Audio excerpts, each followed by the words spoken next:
am starting the intro to this vlog very late. It is 7:30 on Saturday the 1st of May. I have been reading since midnight, but I have had stuff going on. Well, I haven't. I slept and filmed a video and had a video call. I also need to edit a video, so this 48-hour Raedathon. Oh, that's what I'm doing, by the way. Welcome to my vlog for the 48-hour Raedathon. It hasn't quite gone according to plan, but then there wasn't really a plan. It's very impromptu. I don't know what I'm doing. Actually, I do know what I'm doing. I'm reading Northern Lights by Pullman because I figure I can get a head start. I had a huge dilemma of what to read this weekend when I found out about this Raedathon, but I decided to be sensible and get a head start reading the Pullman series. I'm only 182 pages in. I think that's near the halfway mark, but I've still got to edit a video for tomorrow.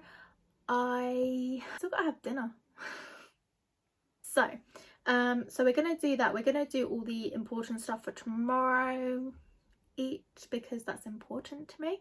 And then from when I finish that to 11:59 p.m. on Sunday, I am going for it. This might extend to me till Monday because it's a bank holiday, so I can keep reading Monday if I want to. Why the heck not?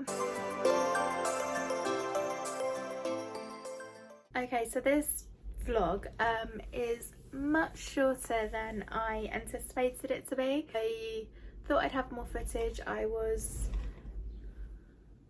very windy, but stuff kind of fell through, so this is much shorter, but we're gonna go with it.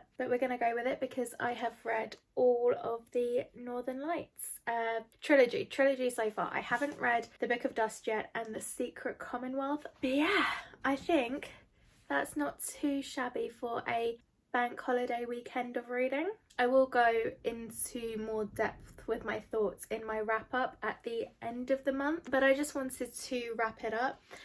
So for the Northern Lights is of course what I read first, because this is the first in this particular trilogy. I really enjoyed this one. I think this one is probably the most childlike and whimsical of them all, because it is, I think, a children's series, but as we get later into the books I'm like, children?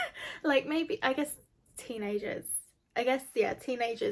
But this one is where we first meet Lyra, the main character who we follow throughout, and she hides in a closet and witnesses somebody try to poison her uncle, and that's kind of where it all starts for Lyra. And this book, like this series overall, like thinking about where we started, and she goes on this journey to try and, oh hello, that's really pretty. She goes on this journey to try and save children. These children are like being kidnapped all over England kind of thing, and people think they're being kidnapped by these people called gobblers, and they don't know what they're doing with the children. Some think they're eating the children, some think they're killing the children, but nobody actually knows for sure what they're doing. And the gobblers take her friend Roger, and so she sets out to try and save him and the other children. So that's where we're going with this particular book. I would say it's like the most,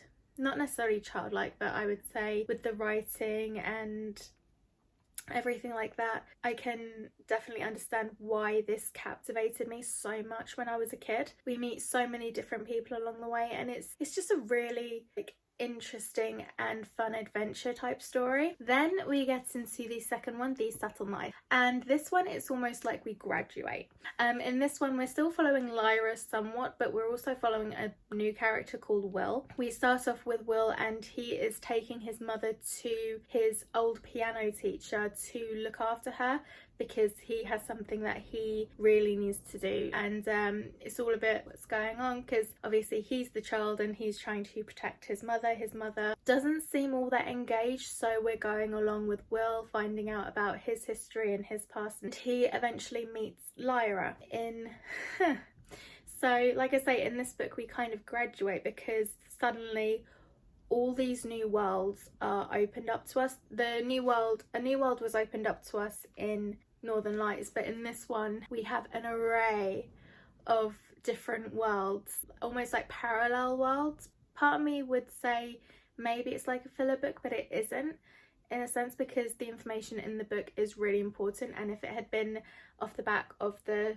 first one, I don't think it would have fit, and if it had been included in the third one, it would have been way too long. So I completely understand why we have this book here. And actually, I really love this one. This one, I don't know if it's my favourite. I have to really think about which one is my favourite, but I really enjoyed the introduction of this brand new character and his friendship with Lyra. I loved watching like their friendship grow and blossom, and it was just the sweetest thing. And yeah, I really enjoyed this one. And then with the third one, the Amber Spyglass, we have the first two which kind of set everything up, and in this one, like I say, it's really mind-blowing to think where this story started and where it went, because from where it started, absolutely no chance would I have thought it had gone in this direction.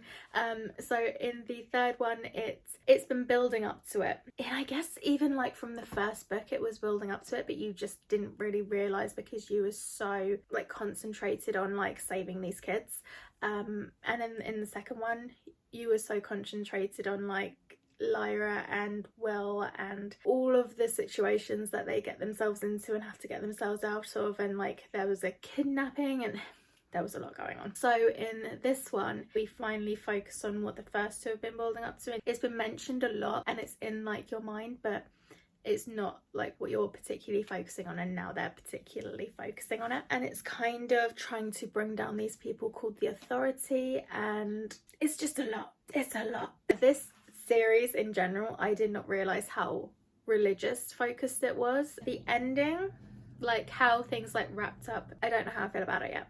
Honestly, like I get it, but also I don't know, I'm a little bit sad.